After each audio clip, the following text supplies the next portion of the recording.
Thanks for joining this session. And I'll be covering this session called Endpoint Compliance at your fingertips. Like the topic itself is interesting, so I hope that you find the session interesting. So, without wasting much time, let me give a brief introduction. My name is Kuntal Mukherjee, and I work at Comcast as a principal security engineer in the Endpoint Compliance team.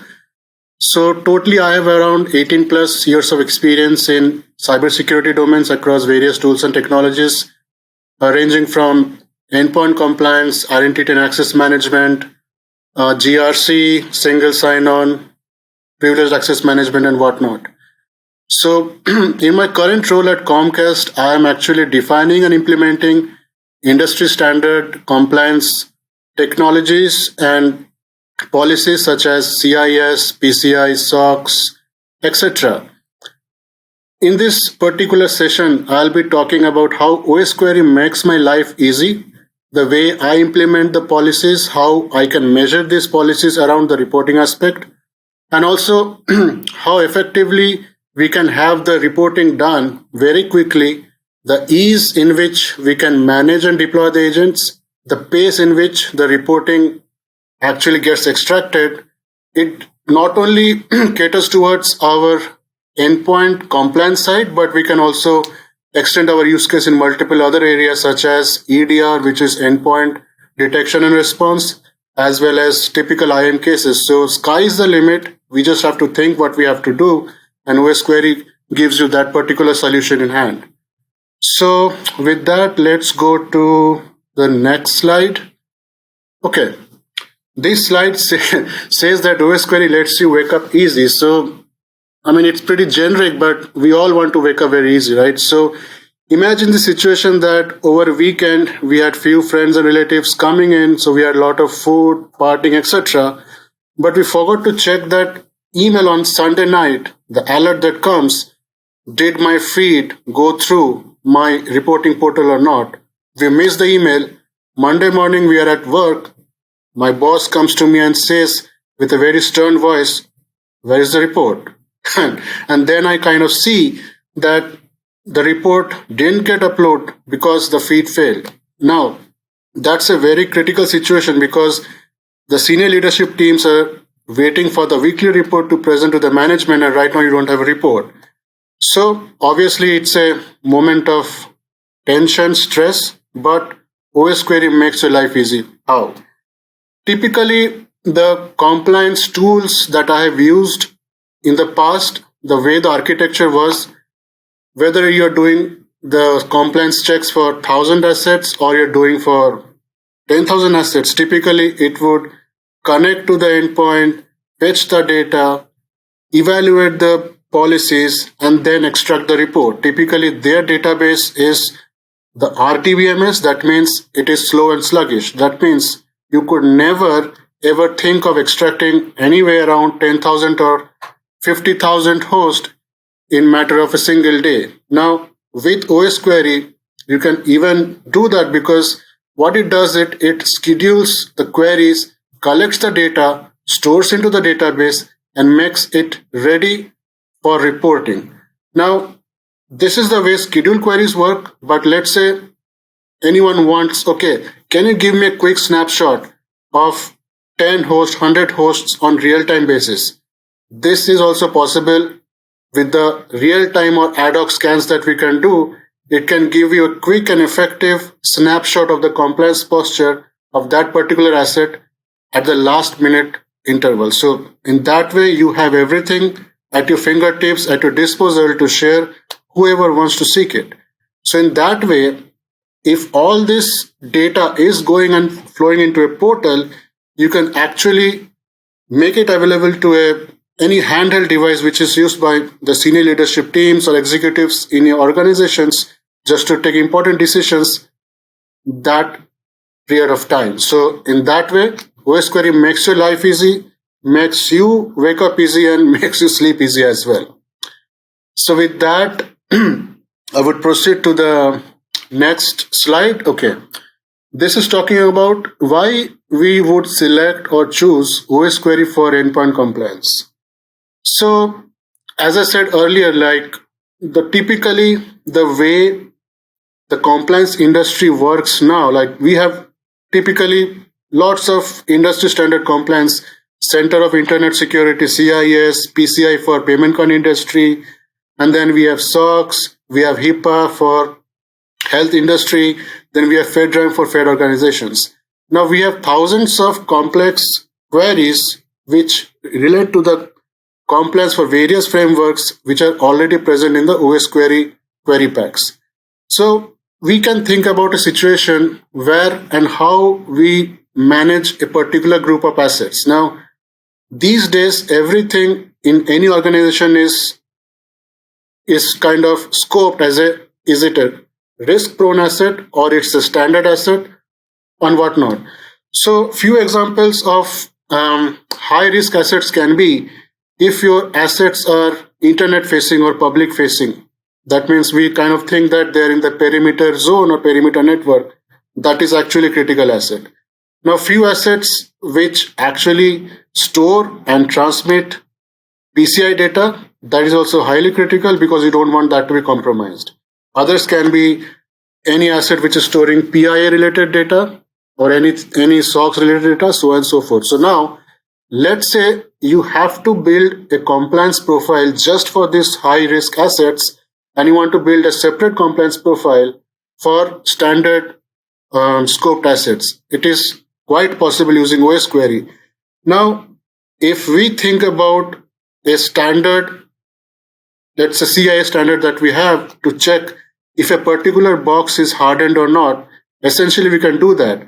But we can add certain custom checks to make sure that our critical assets, which are perimeter facing or maybe PCI, PIA related assets, they are also evaluated with other extra critical 4 or 5 checks. So we can create our own checks, consolidate in a compliance profile, and tag these against this set of assets.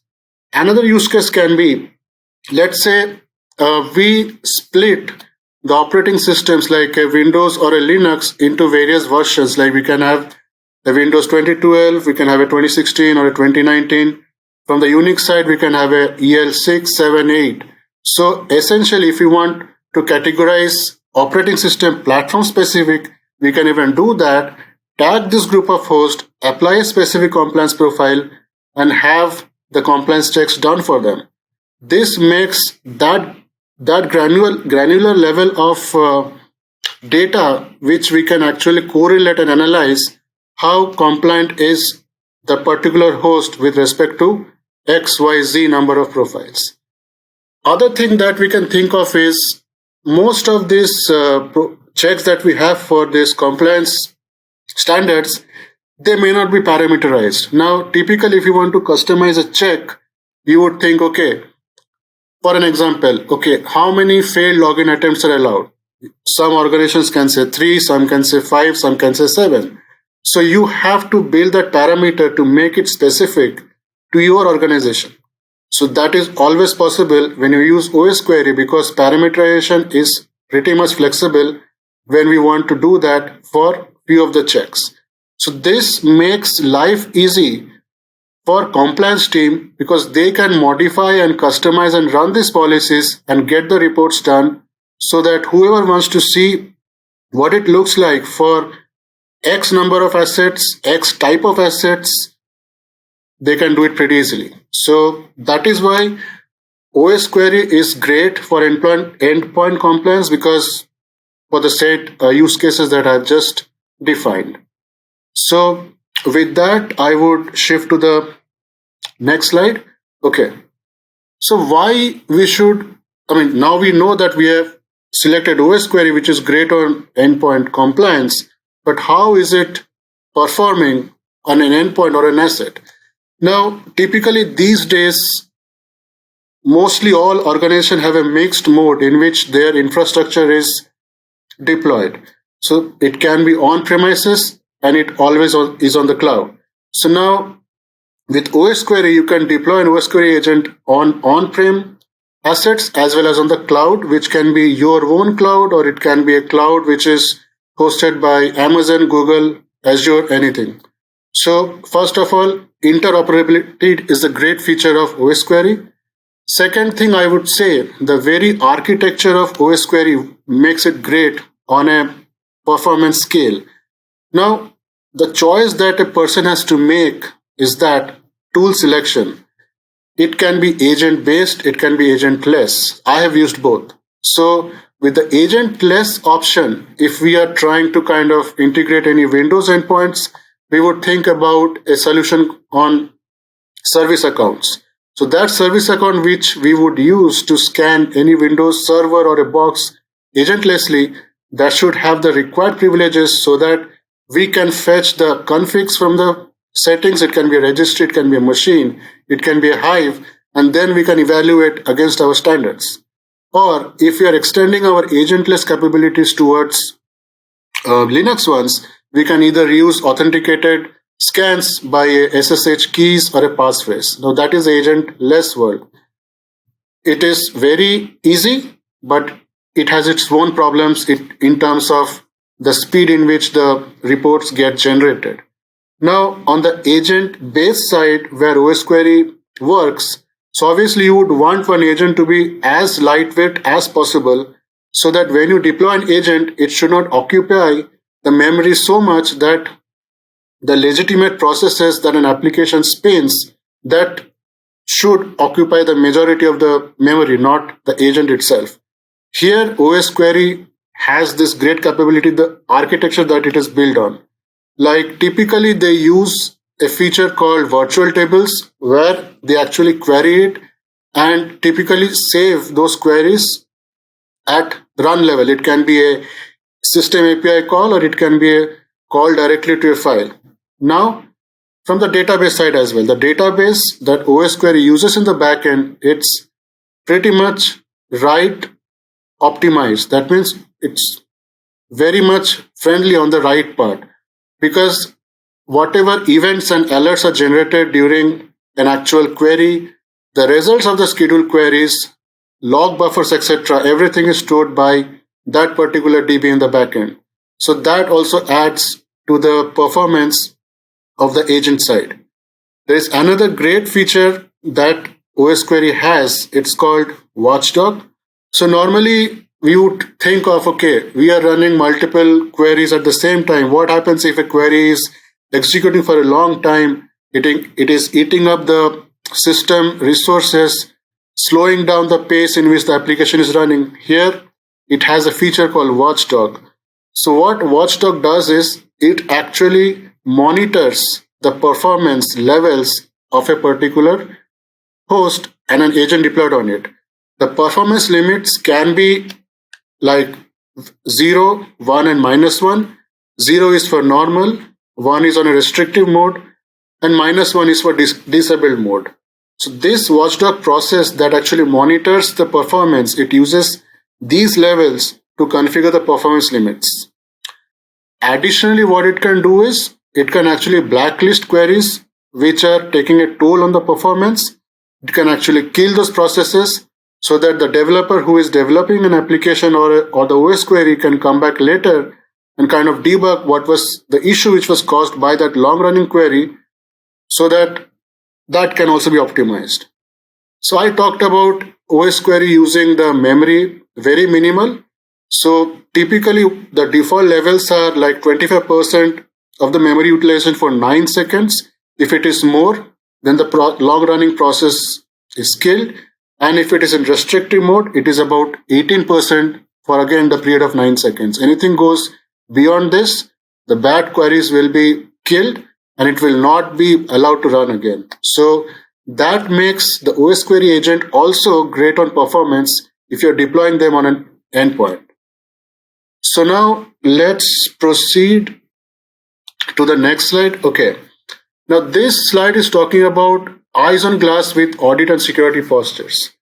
So most of you would have been in this situation at least once in your work environment, like auditors coming in. Like auditors can be internal auditors, can be external auditors, third party coming in and asking, okay, can you please provide the details of this particular asset 3 months back, how the compliance posture looked at that point of time.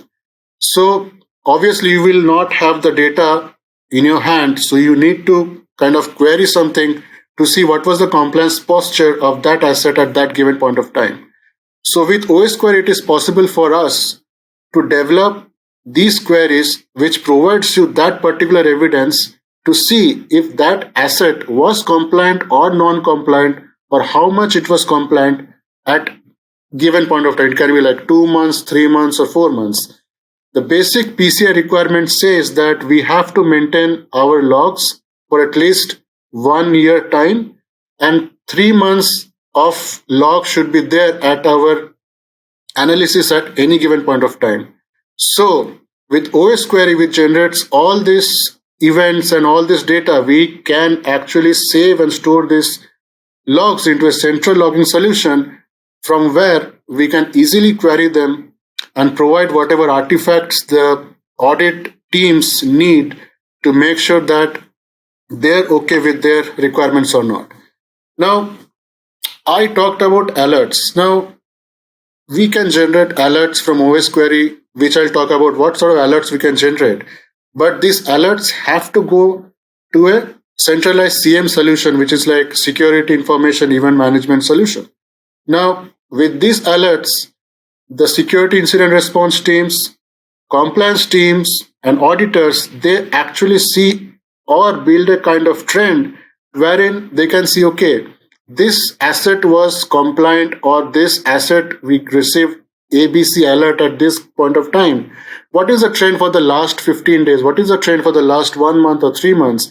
In which they actually can build a pattern and think, okay, is everything all right, or something is looking bad, or there is an imminent threat that they can proactively measure. So everything is possible with all these events and logs getting shipped to a central solution wherein it can be queried, and we can proactively avoid a threat that can be imminent before us. So with that, let's go to the next slide. Okay.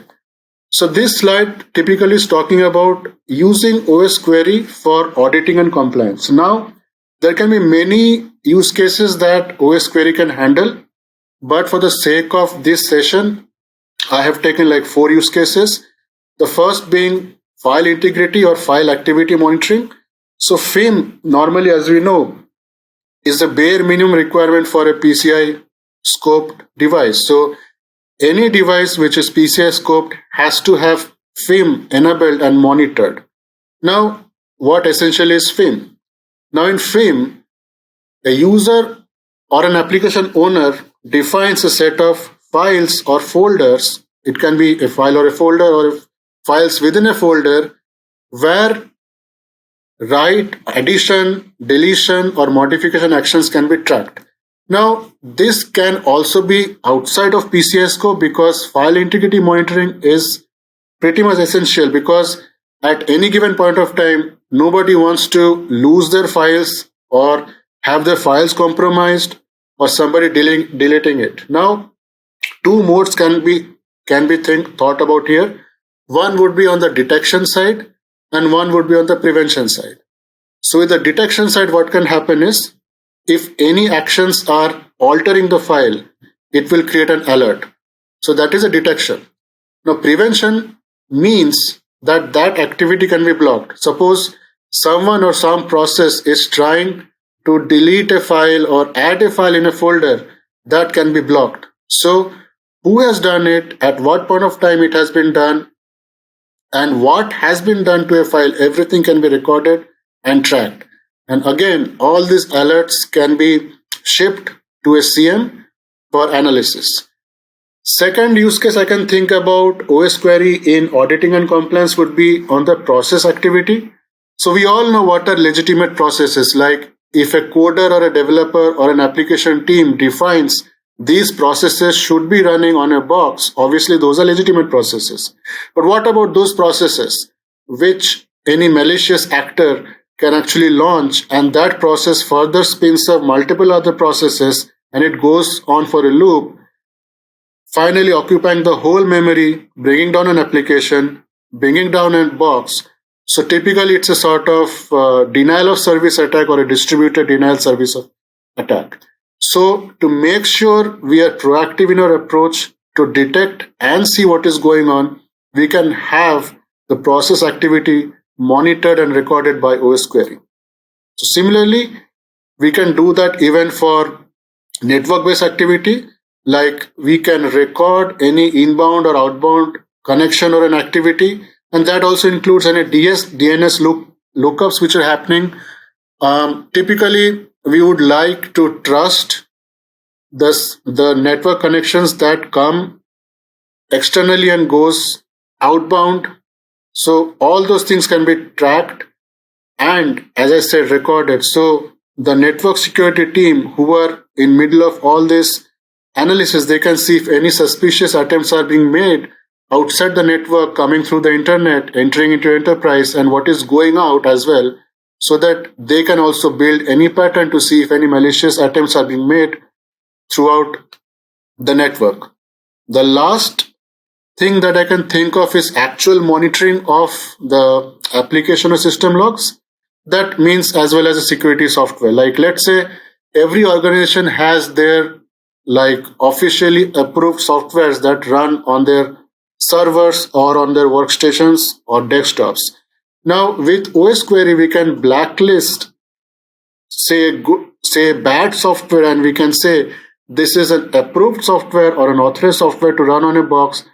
Outside of this, everything is unauthorized. Now this particular list, it is always evolving and always it is getting updated, but with OS query we can do that whitelisting and blacklisting to make sure that only good and approved softwares are running in your boxes, whether it is a server or whether it's a workstation.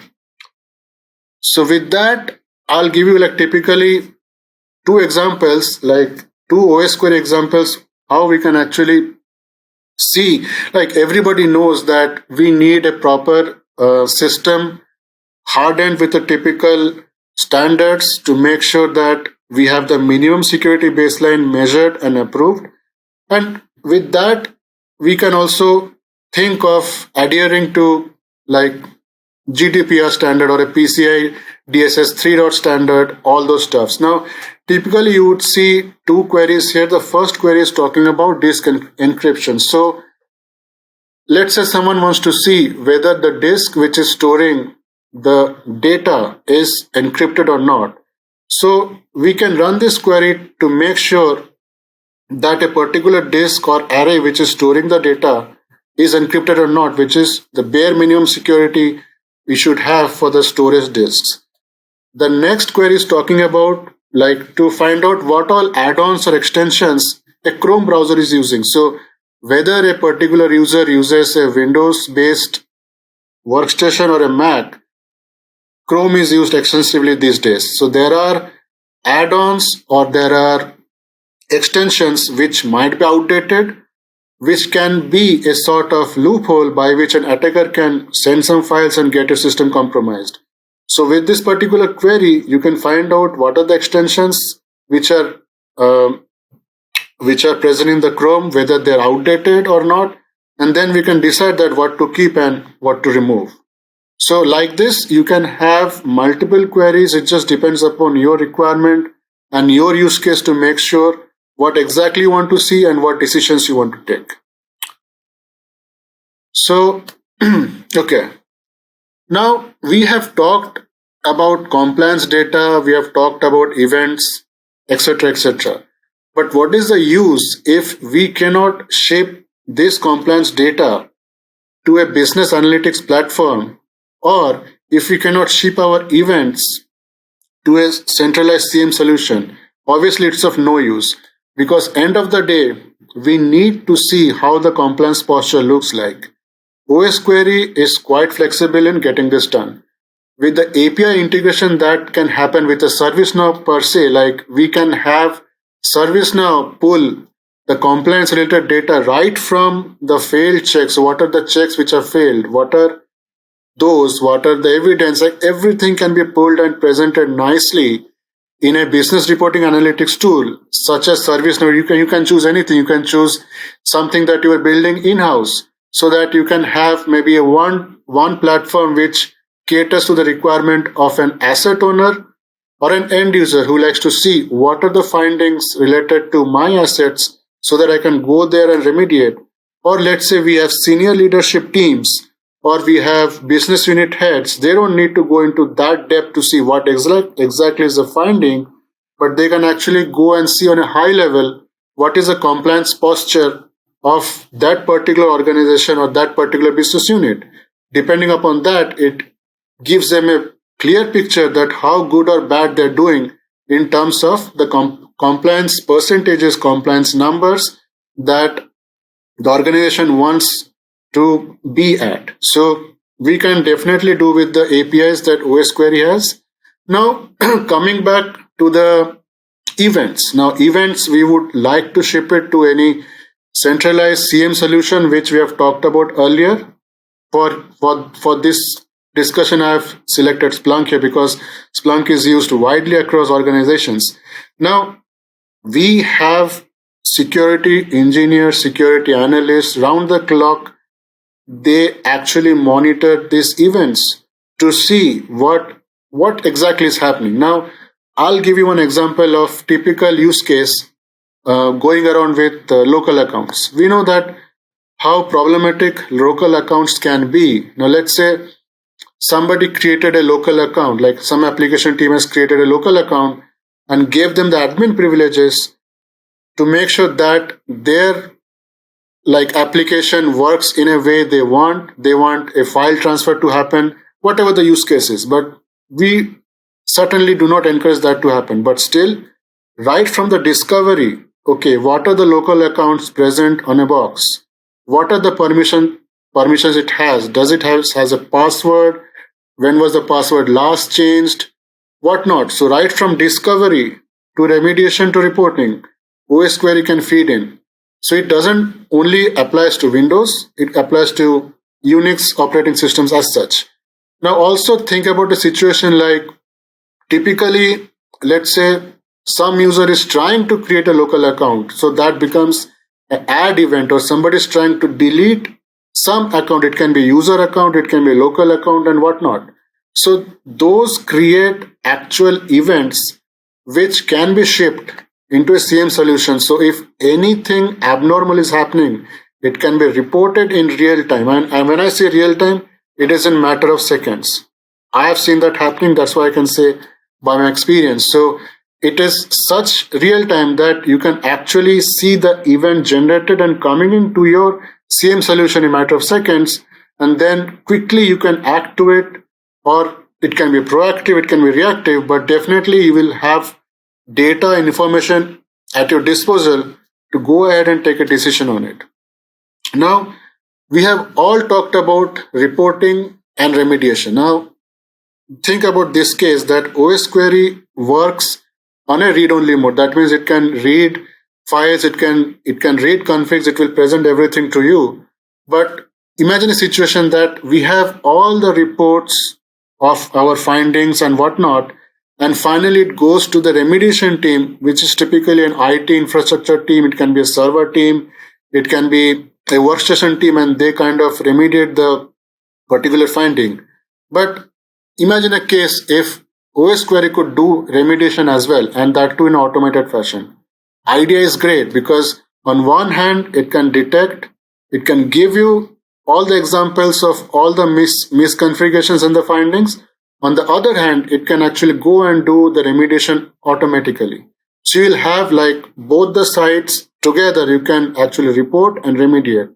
But one thing we have to be very clear that though it can save a lot of time and effort from the IT infrastructure team who spends hours in patching and hours in remediation, applying all these fixes to a group policy if it is a Windows side, or through Ansible roles if it is on the Unix side of the house. But giving Osquery a right permission concerns you a little bit because you don't want to be in a situation where anything which was not designed to happen happens. So as I said, there are pros and cons of doing automated remediation through Osquery, but definitely it is going to be a great help if we gauge the use cases properly, because as Spider-Man said, with great powers comes great responsibility. So with that, I conclude my slides, and I'm open for any questions, feedback, or suggestions that you may have. Thank you.